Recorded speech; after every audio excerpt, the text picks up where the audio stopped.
below, right? Down. Like, No. Now, no. yes. Yeah. Okay. Yeah. So we can stop the sharing and hi, welcome everybody. Welcome to the live show, or you're watching this on replay. So this is a show called Turning Point. I'm your host, Grace Lynn, and I have my guests from last week, Helen and Stewart. Hi, Helen. Hi, Grace. Good to see you again. Yes, yes, yes. So this is a show about turning points. So whatever turning points mean to you, big, small, maybe you are experiencing your major life change events, or you're itching for some changes in life. This is a show for you. So the impetus for having this particular show from last week, that first episode, was because there's something really interesting happened the day after our the premiere of the last show. So how do we go from there? So You maybe tell your start. You start on your side. I'll jump okay, in later. that's right. Okay, I can so hear you fine too. It's great. oh, wow, wonderful, wonderful. It's good. So the day after the last show, so I went go play pickleball, and then kept having a great time. And then in the process, I fell and strained my foot, and I could not walk the second day. I mean, literally cannot walk. And so, long story short, so I had somebody take me to the urgent care. They took the X-ray, and it came back fine. So evidently, I had a stranded foot, but nothing fractured. So that was the good scenario. And so then I text Helen saying like, "Ha, talking about biofeedback. This is what happened to me." And then so I'll stop there. And then so Helen, you can tell the other part of the story. Yeah, so Grace tells me about her foot. And then the night after that first show, I guess we were both off in a zone somewhere. I ended up having some difficulty with my eye, my right eye. It felt as if, for people who wear contact lenses, if the lens had gotten stuck in a corner, or a bird had flown into my eye or something. It was pretty bad. And I was wondering if I would be able to get through the night or have to go into urgent care over the weekend. So it was interesting that we were both talking about value fulfillment and fear and turning points and all the things that make you go, ah. And then both of us, after jumping out on a limb and coming out metaphysically in certain ways, talking about our medical issues and our Hmm. private business and all kinds of things. Here we are talking about this, and both of us end up with a medical crisis that night, as if to say, how dare you take that risk? So we both giggled. We both began to look at the meaning, what the foot means to you, Grace, what the eye means to me, Helen, and we were off and running. Yeah, so I mean, you got a few really interesting points right there already, right? You talk about value fulfillment, whatever that means to us individually, and you talk about coming out, right? Mhm. So, well, there's so many things we can talk about and unpack. Uh, so, maybe I should start with what do I think the foot, or to me the limbs, mean to, yeah, what does that mean, right? So to me, the Yes. limbs, hands, foot, fingers, things, to me it means actions, whether it's probably fear of actions, desire of action for actions, along those lines. So I remember the first thing that came to my mind when I could not walk was, oops, in a few days I'm scheduled to go to Houston, and I am supposed to go to an RV show, and I have friends waiting to see me, and I have a friend, a very dear friend of mine, actually used his mileage to exchange the ticket for me. So the very first thoughts come to my mind was, oh my gosh, how am I going to say no to all those people? am I going to say no to those people? Like, look, I cannot walk. I need to heal, and I cannot go. And sorry, and I have another friend who actually took 3 days off from work, so that she can rent an RV with me and then all that. So that was the first thing that came to my mind. Like, oh my gosh, how am I going to say no to those people? And well, so it turns out that it was fine, right? So it took like about 48 hours, 24 hours, 40 hours to know that it came out to be fine. It turned out to be fine in terms of it was no fractured bones, and so I just needed to rest, and I could walk maybe within 48 hours just fine. And then so the plan, so I still am going to Houston tomorrow actually, but the plan has changed, right? So I'm still going to the RV shows, right? My friends is not going to take times off. I'm not renting an RV, or at least not as originally planned. I might still do, but it's going to be shorter and maybe a different time, different kind of RV, and so on and so forth. So I realized that I'm still looking forward to meeting my friends back in Houston. I still look forward to go to the RV show. The big change in this particular plan is that, I'm not renting an RV right now. I might still do. And so in other words, it is a modified goal, if that makes sense. Perfect sense. Makes perfect sense. And even, in my dictionary, the hands and the feet both have to do with action. But for me, the feet also have to do with running away, a decision to run away or stay. And that may also have some meaning for you in professional terms and personal terms.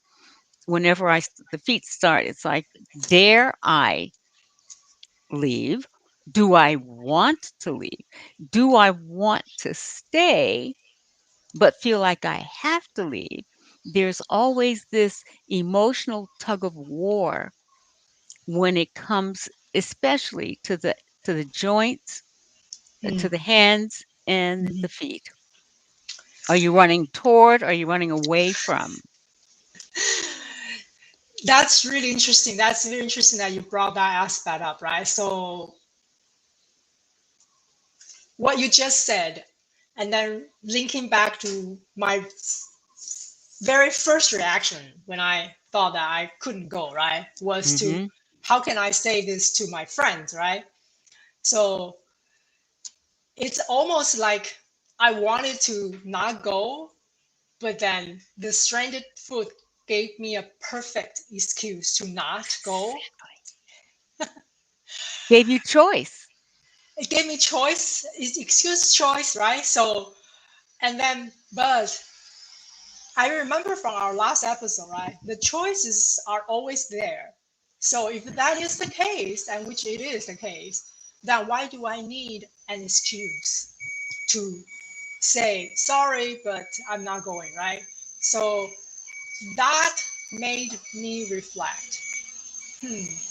Do I really not want to go and afraid to say so? I'm afraid to pull the plug in the last minute, or what, right? So yeah, so that is really interesting, right? Because if I were, let's just say, if I decided that I'm not going, and then I am going to think that is okay and tell all my friends, sorry, then I probably don't need a stranded foot to give me that excuse, right? So I could just say, sorry, change plans, and I'm not going.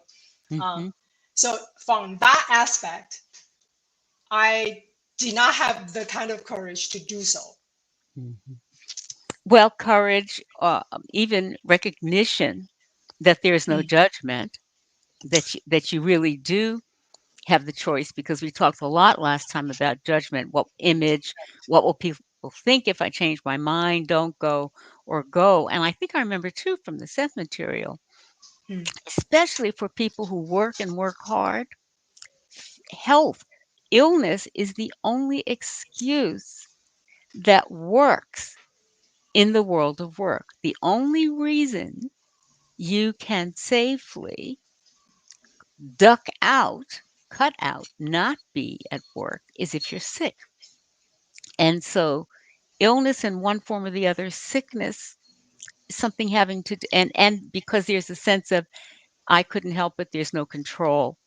It's not my fault. I'm not lazy. I'm not Mm, flaky. It's mm, just that my foot broke and I can't walk and therefore I can't go. Or for me, it was my eye. I can't see. So my vision, my capacity, I am a seer by profession, and all of a sudden I can't see out of that eye. So the only bona fide or acceptable excuse for changing course, for saying no, for modifying the goal is physical sign of some kind. And that's why we both got physical signs immediately after the program. I mean, it was within a few hours and we hadn't even talked to each other. It was a hoot. And you said, my foot, I can't walk. And I'm going, I can't see. It was so funny. It was a hoot. But we were both, one, recognizing the extent to which our emotions do indeed affect our bodies and the extent to which our bodies are our biggest allies because they are offering us the descriptions, the excuses, the reasons, and they're offering us choice without having to say, I decided not to go. I decided not to see. My body said I can't go. My eyes said I can't see. It's not my fault. that is very interesting, right? So it's almost like we have to find a scapegoat so that we can say, therefore, I am not doing this or not doing that, right? And Mhm. so, can you tell us a little bit, help us unpack a little bit more about your eyes and what do you think that means and all that? Well, it's funny because for me, the eyes have to do with vision, seeing. Often, I also have this thing for karma, things that happen with your car. Like if the rear view mirror breaks, it has to do with your past. Or if Mm, your direction signal goes, it has to do with which direction you're going in. But that's outside and I'm not in the car.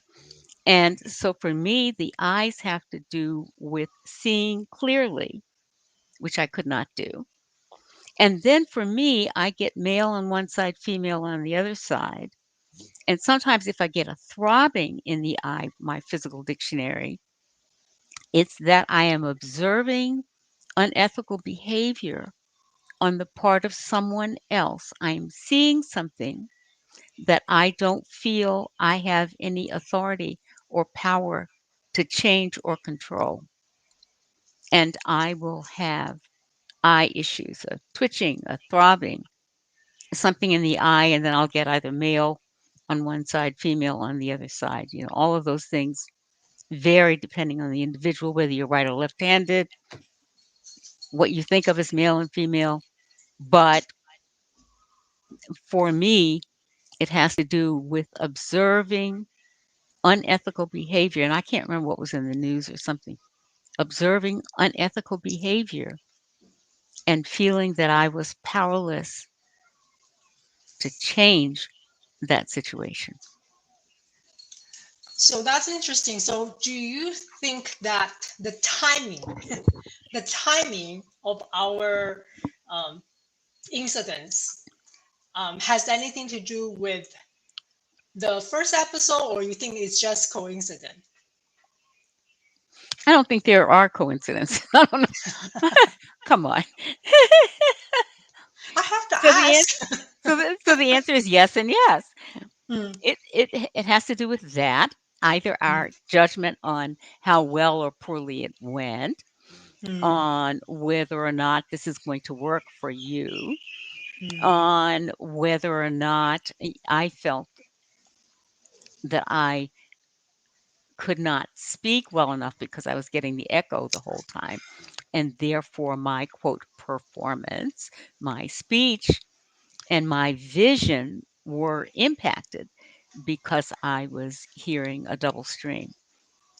And therefore, I thought I looked silly. I thought I looked flaky or silly because of the delay, as if I didn't know what I was going to say or do, and I appeared unprofessional.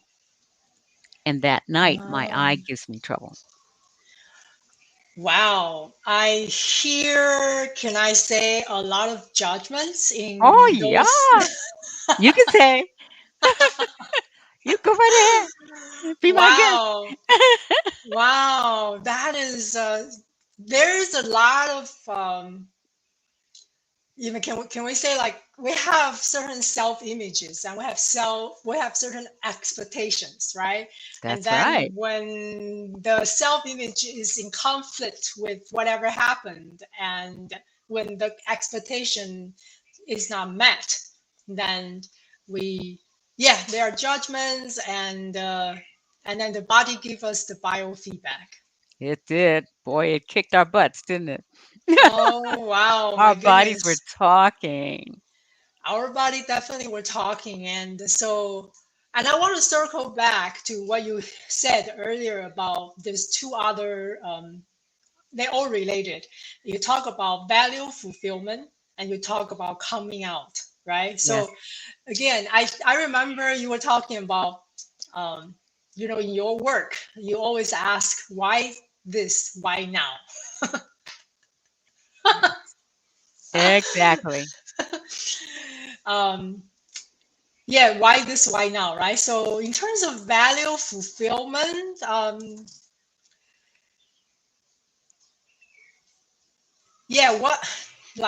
if I have to ask myself, right, my foot, Mm-hmm. the stranded foot, the unable to walk foot, and why this, why now, Mm-hmm. in relations to value fulfillment, I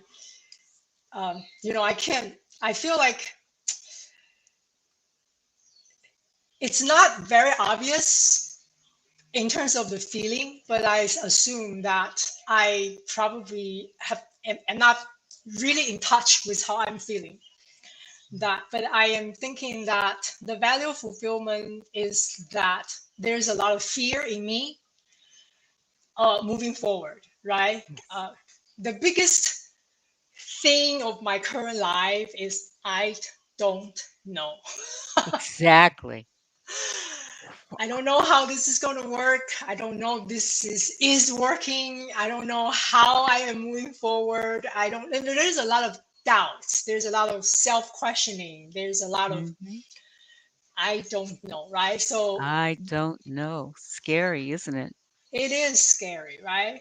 This is actually, to be honest, I don't think in my entire life I have been so in this I don't know space.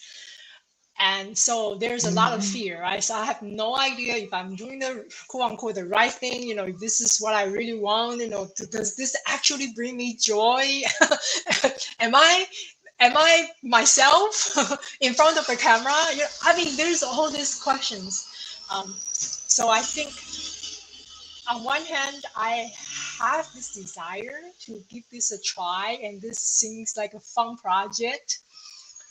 On the other side of me, that very analytical me, the one that wants control, that wants to know, is holding me back. Mm-hmm. Right? It's holding me back. So Yes. in terms of timing and the metaphysical meaning, that's what I unpack for myself. So what do you think? Do you have some feedback about that? From everything I know that you've said just now and that I know about you, this makes sense. This is not a minor transition. For you, it's not a minor transition for either of us. We talked last week about medical issues. Those are huge transitions. And we know that we have to answer those questions if we're going to stay on the planet or leave. And the transitions have to do with identity. When we give up the identity that we have always known, being university professor or academic administrator or consultant or whatever, when we give that up, there's that gap, there's that moment of infinite possibility, which is also a void. And the terror in what is a nanosecond in the void, really, if you look over time, it's no time. But the terror of not knowing for that brief moment if it's going to work or not is overwhelming. And so the body kicks in, I think, to protect our hearts as well as our minds. Certainly gave us something else to think about for a few hours. For sure. Helen, For thank you sure. yeah, thanks for expanding that for me. And then we have a question here. So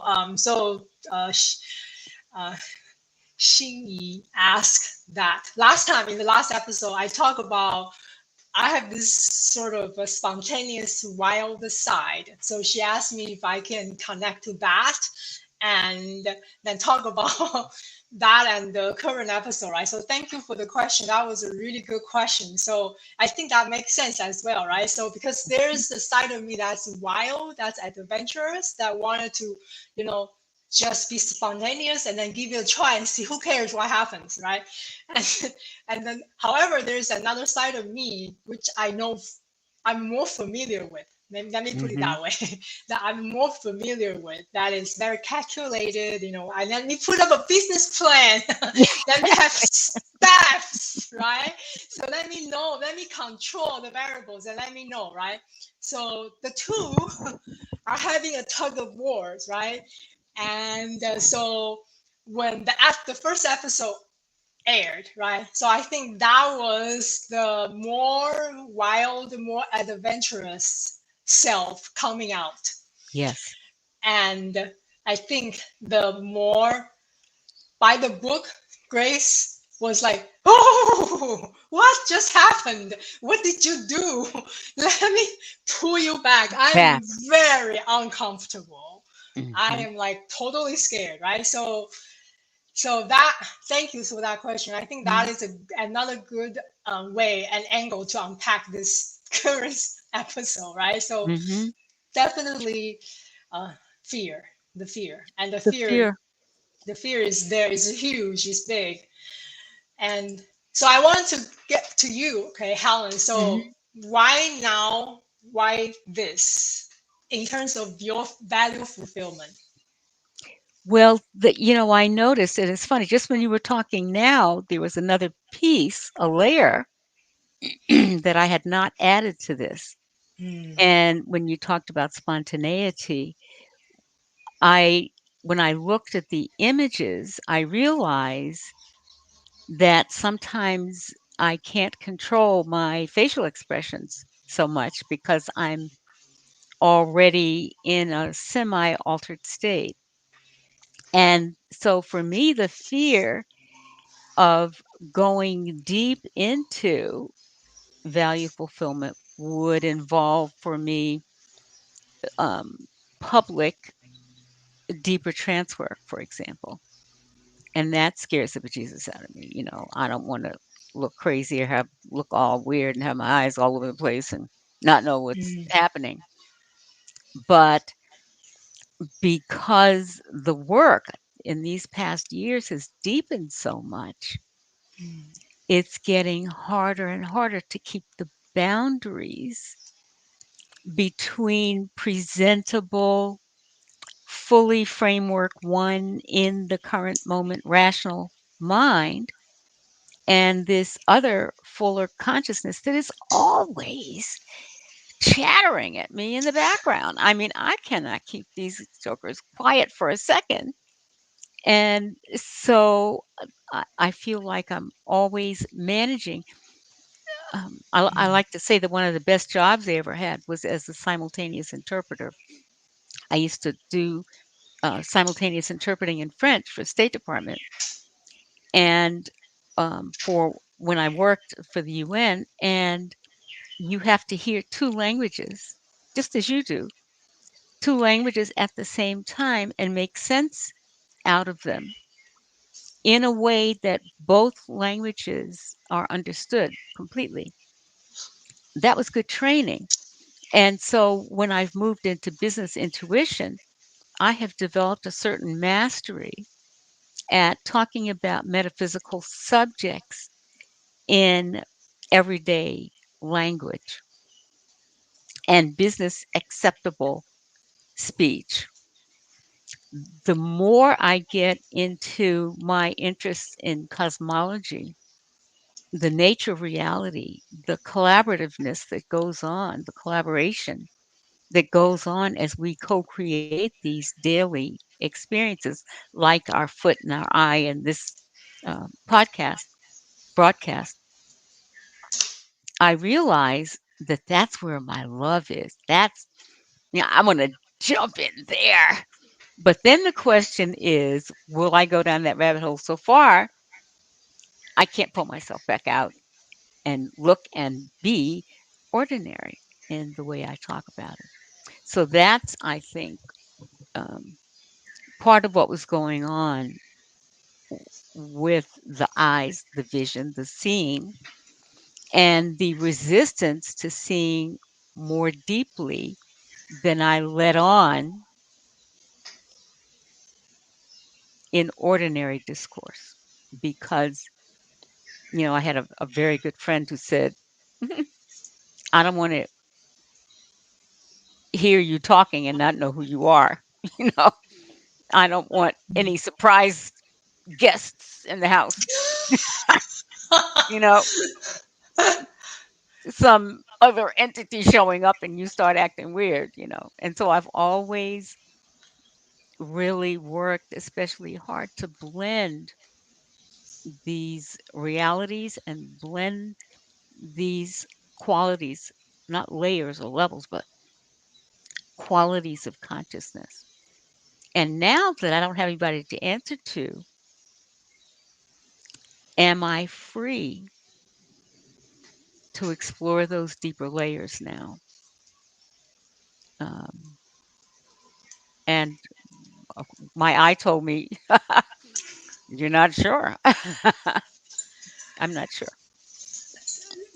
Helen, thank you for sharing that. And I don't know if you have shared that in a more somewhat public way.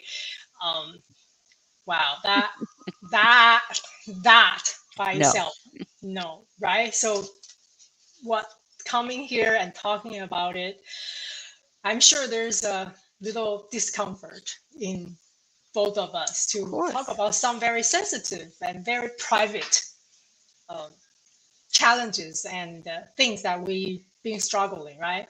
So, well, since Helen, you're being so open about careful talking about, I hear what you're talking about. This one Helen has this desire to be free and to be really who you are in that value fulfillment state where you can really go into deeper and more meaningful work. And there is that other Helen which is always, almost in a way, spent her energy managing, and that sounds very tiring in a way. But no kidding. No kidding. But you have been able to walk that line somehow. But in the past, especially in the past year, you kind of seeing that line being kind of more blurred, and you. So in a way, that framework one Helen, the managing Helen, is afraid and try to pull the other Helen back, right? So that, I think that's exactly what both of us are doing under different stories, of course. So Can And you many just others are doing that too, I think, Grace. I don't think we're the only ones doing it. And I don't think it's always about metaphysics. And, mm, I think people who are plunged entirely in the world of science and reason have mm, similar challenges. It's not that, it's not just that boundary between the rational and the transrational or non-rational. That kind of question mhm, occurs with roles in life, with family, with choices of profession, with, I've been interviewing students who have one kind of thing they need to say because they want to go to university, but they also have this other deeper passion and they want to make movies. So I want to be an economist and I want to study computer science and animation for whatever, but I really want to be a film director. mm, And will I be taken seriously if I express both sides? So all of these mm, interviews that I've been doing with students is showing me the pressure mm. that all of us really deal with on a daily basis. And for the young folks, we're older, so we don't have as much to prove. But for a 19-year-old, the challenge is even greater. Talking about that pressure, right? So exactly like you say, I think everybody feels that pressure, even though it looks differently from person to person.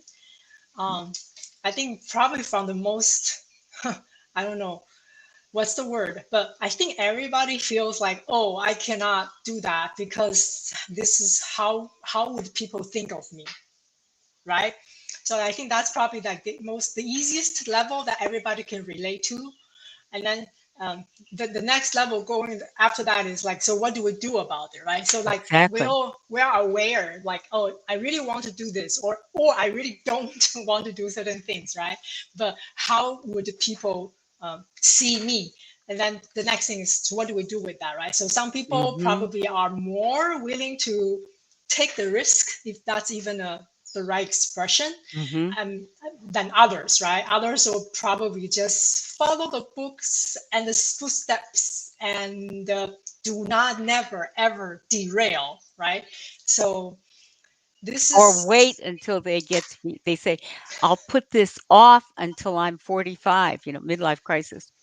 I'll wait until I get married, work for 20 years, have my retirement. Then when the kids are out of school, then I'll follow my heart. yeah. So this we hear this a lot too, right? I will do this when, right? So When? everybody fill in the blank, right?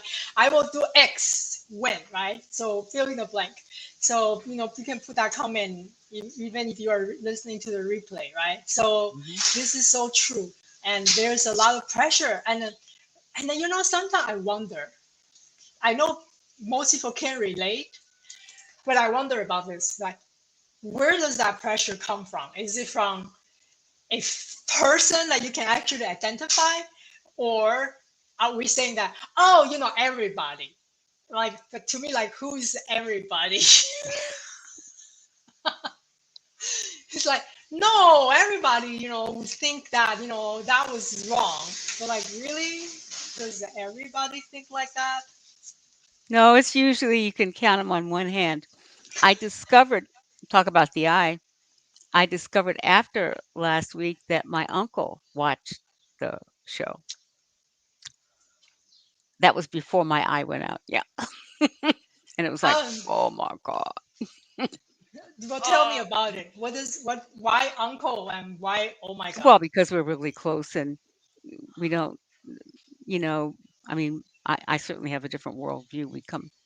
Hmm.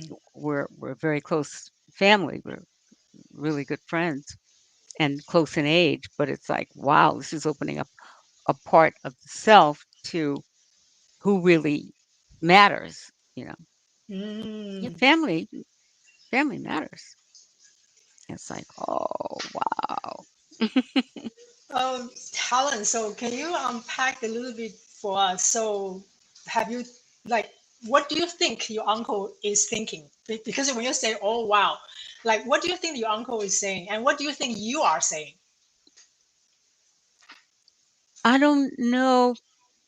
I don't know that I got that detailed. It's basically, did I make a fool out of myself? Do you understand? And his response, I didn't know that he was there, and he told me, was I didn't. Some of it was over my head, but you did fine. Ah, So yeah. but of course, this has nothing to do with facts. Mm, It has to do with perception, mm, and it has to do with no matter what facts I hear or what I'm told, it's self-judgment. It's the inner mm. voices that are relentless. Even if he weren't there, and even if nobody were there, would I still be going through this? So the voices have been internalized over the decades. We don't That even little, need any of those people around. They don't even have to be alive. that is so true. That inner chattering that you were talking Oh about. yeah. They've been gone for 30 years and they're still hanging out. That is so true. And I think that is, yeah, I think that we're unpacking this really at those different levels and different angles. But really, I think it all comes back, circle back to that self-judgment, right? So self-judgment is that rational self that is pulling us back to for that potential value fulfillment that may or may not be what we think that the society may or may not accept, right? Mm-hmm. So Xinyi was saying that she has a friend who also has left eyes with some problems. So that Mm. what you talk about, um, the powerless to change the situation, and then she felt like that might be related to her friend. Ah, Uh, okay. so Yeah. she thanking you for saying that. And you know what you might do, um, Shinyi, is draw like a little silhouette on a piece of paper. You know how you just draw a picture of a silhouette of a body? Like I'll just do it here. We're not, I don't have a Zoom background, so, and I'll just do, like this, and do something where you just have a picture of a figure. And then when you are thinking about a person or a situation, notice if you have any feeling in a particular part of the body. So you've got something in the eye, and I have a hunch if something else of a similar nature happens again, you're going to feel it in the same place. And so what you're actually doing in the moment is building your physical dictionary, your physical Mm. metaphysical dictionary. And the next time the clue will come to you that much faster. Because for me, the eye, then I know it's, you know, observing something that I feel powerless to change. That happens in the eye. And if it's on the left for me, it's a male. If it's on the right, it's a female. Notice those things, and then have your little silhouette, and you just keep adding to that silhouette. When we used to do ESP experiments with, I worked with some physicists in the UK, and we would meet once a week for 15 minutes and each of us would take turns sending telepathic messages to the other with um, no structure, just whatever you sent. And I began to notice that at the beginning of our session, I would start noticing when I felt different. So if we were supposed to meet at 1 o'clock, I would notice around 1:50 or at 12:58 that I would feel a certain tingling in my head or a throbbing on my jaw. And when we started keeping track of this, we were conscious of each other's presence entering that shared space. So officially we would meet at 1:00, but at 2 minutes to 1, I would feel a throbbing and I'd know it was Mike. I'd feel a tingling and I knew it was Alex. Or they would notice. You'd be amazed the language that the body is communicating, the information that the body is communicating to us every moment, saying, just like the hair on the back of your neck, or thinking somebody's going to call in a minute, we're getting this infinite number of clues every second of every day to prepare us for the next moment. And the body is registering each one of those signals. And since the body is registering the signals, it's like making a path in the snow. If you're a skier, you keep going in the same path. You get the information faster, you know it, you recognize it. And if you write it down or draw it, you begin to have a dictionary. That's how I knew about the feet or the elbow or the eye or the throbbing in the head. Wow, ladies and gentlemen, that was a crash course on how to build your own biofeedback dictionary. Well, thanks for the question, and thanks for Helen's such a great, quick crash course.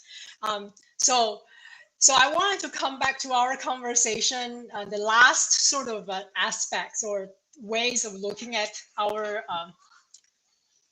collective events was so you talk about that. We talk about value fulfillment. We talk about the biofeedback, what it means. We talk about value fulfillment, and the third thing that you mentioned earlier was coming out. Right? So coming out, what does that mean? Again, coming out links back to the incident, the particular incident, and why this, why now. So for me, the foot, in terms of action or the power to action or the will to take action, I think it has a lot to do with the fear of unwilling to really coming out to be the YouTuber. I mean, just a few weeks ago, I did not dare to even say, I am a YouTuber. I'm dreaming to become a YouTuber. I think this is fun. I might want to give it a try. As I am saying this, I have that little chattering inside saying really? Who do you think you are to be able to do this? What value do you add to other people, to your viewers, life? And I have all those questioning, right? And so it is that really, the self-chattering really sort of pull me back in terms of me coming out to become a YouTuber, right? So again, I think, Helen, you said there's no judgment at any time, any moments. We have the choice to continue, to not continue, to change direction, to change plan, right? But the fact of me just saying this is what I'm doing and own that responsibility is very scary. So that coming out to become a different grace that most people around me knows, and to create a new identity that I am probably going to move forward with my life with that identity, this is such an uncharted territory for me, Helen. Yes. And that is coming out. So therefore I can totally see that my, that unwillingness or the fear to move forward. Do you, coming from the university, do you see being a YouTuber as somehow less than scholarship, less than the academy, less than the degrees would suggest? What's your judgment, your inner assessment of being a YouTuber? What does it mean to you, and what do you think it means to other people if you say, this is my identity? You know, Helen, I mean, that is such a good question. The funny thing is, I've been a university professor, so I know that more than being a YouTuber, right? That's fair to say, right? In terms of like the Earth time experience, right?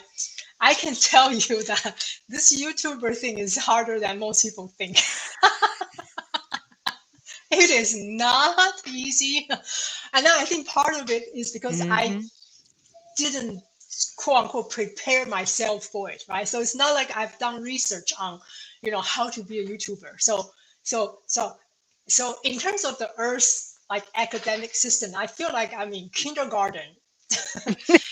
In terms of being a YouTuber, if you know what I mean, as an analogy, right? But like in a society mainstream standard, I'm a PhD, right? In my profession, so there's that huge difference. So interestingly, I really am happy you asked that question. I have nothing to look down on being a YouTuber at all.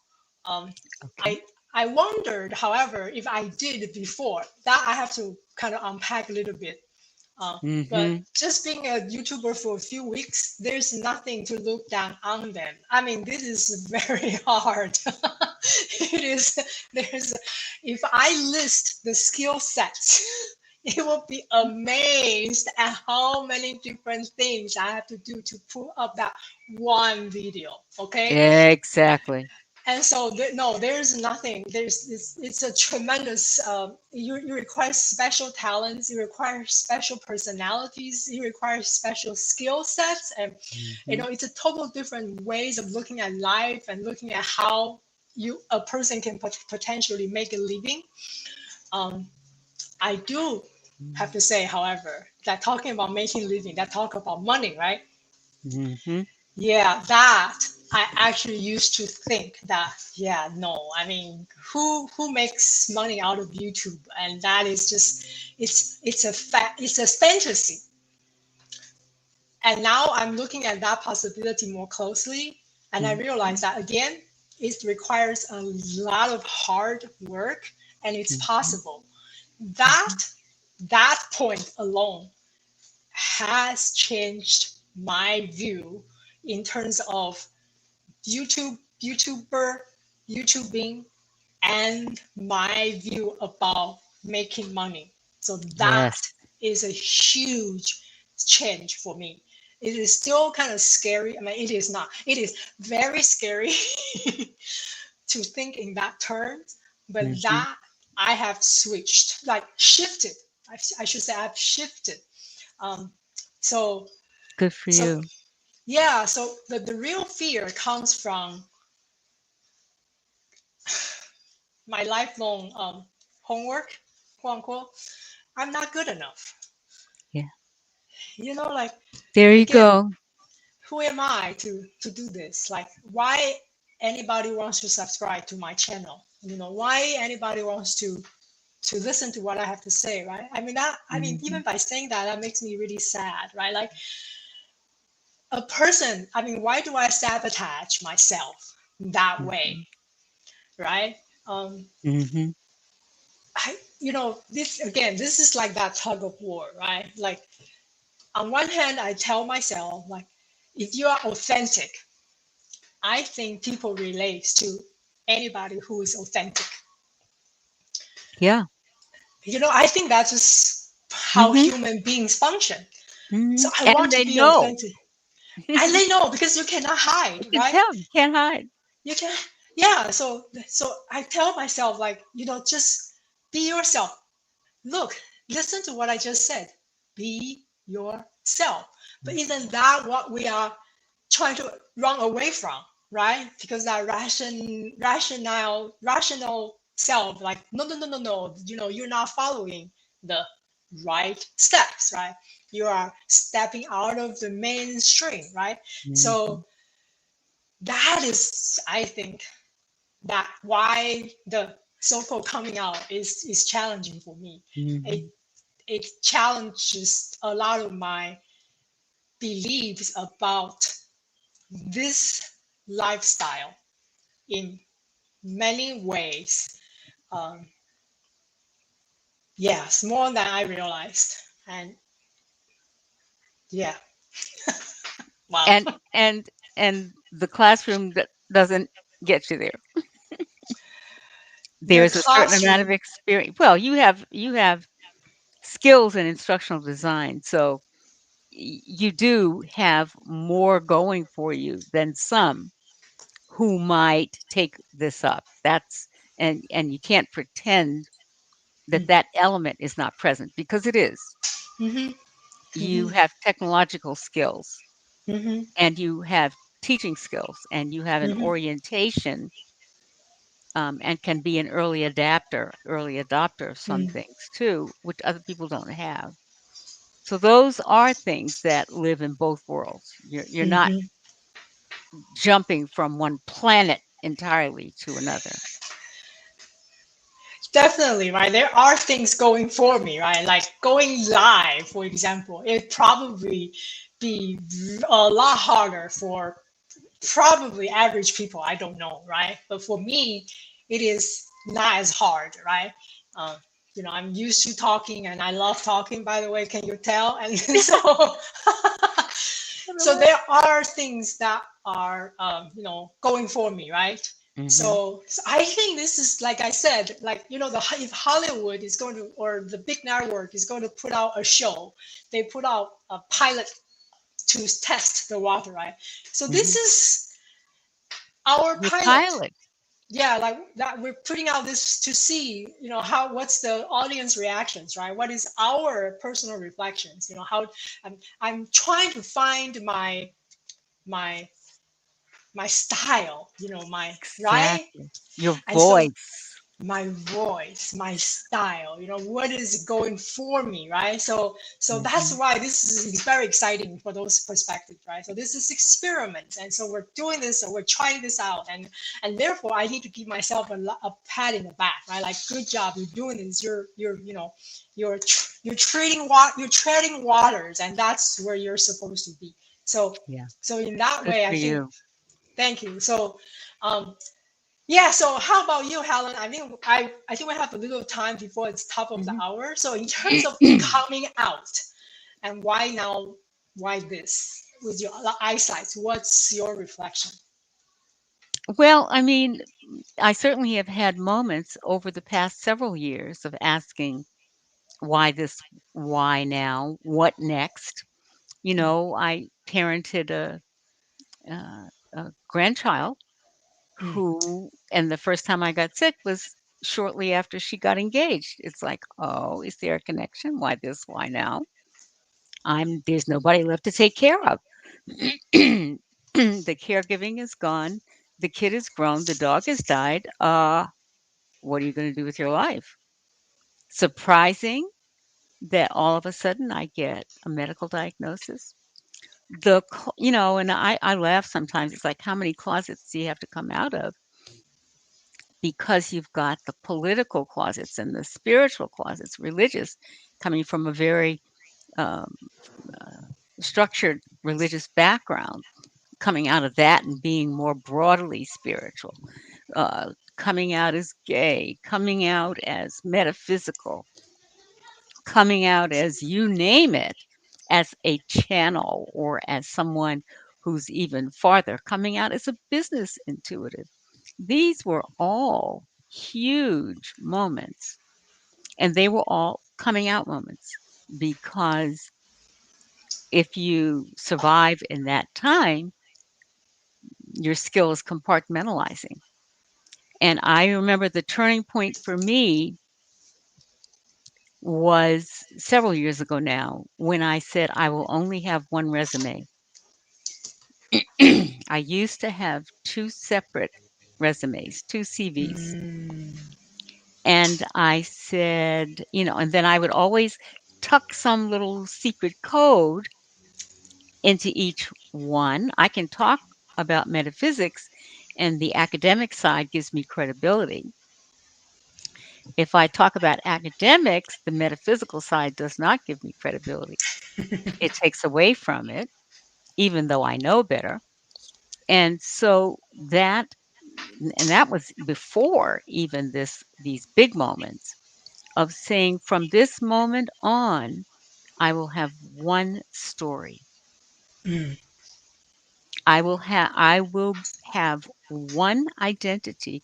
I am Helen, and Helen is both a trained academic and a trained intuitive, and just basically a pretty good human being. And I will make sure. So in my doctoral dissertation, I tucked in a quote from Jane Roberts. I just stuck it in there. Those in the know will know, in a whole long list of footnotes. But anybody looking at it 100 years from now will go, did you see that? So I find ways to insist on being whole, even when I have to compartmentalize. But more and more, I just don't have the time or the energy to be working up two resumes anymore. It's just like, this is it, take it or leave it. Here I stand, Martin Luther, here I stand, I can do no other. And that's my challenge, my joy, my fulfillment, and it also scares the bejesus out of me. All are true. That's wonderfully said, right? So it sounds like, Helen, you found some way to integrate into that one Helen instead of sort of kind of half split this and that requires so much energy to maintain a different front when you are in different space, right? So then you found that way to the courage to integrate into that one Helen that you accept, and then therefore everybody else will also embrace. Well, Helen, I feel like just two of us can talk forever, and I mean, there's so much to talk about. We just go on and on. No, seriously, because you talk about that why now, and talk about your grandchild. I think there's a lot to unpack right there then, because the timing of that diagnosis and the timing of my current diagnosis, I think there's some similarities, and maybe we can find other time to talk about it. And so thank you so much, and thanks everyone for joining live, and those of you who are watching this on replay. So thank you so much, and stay tuned for the next episode. Until next time, aloha. Aloha. Thank Bye-bye. you, Helen. Bye-bye. Thank you.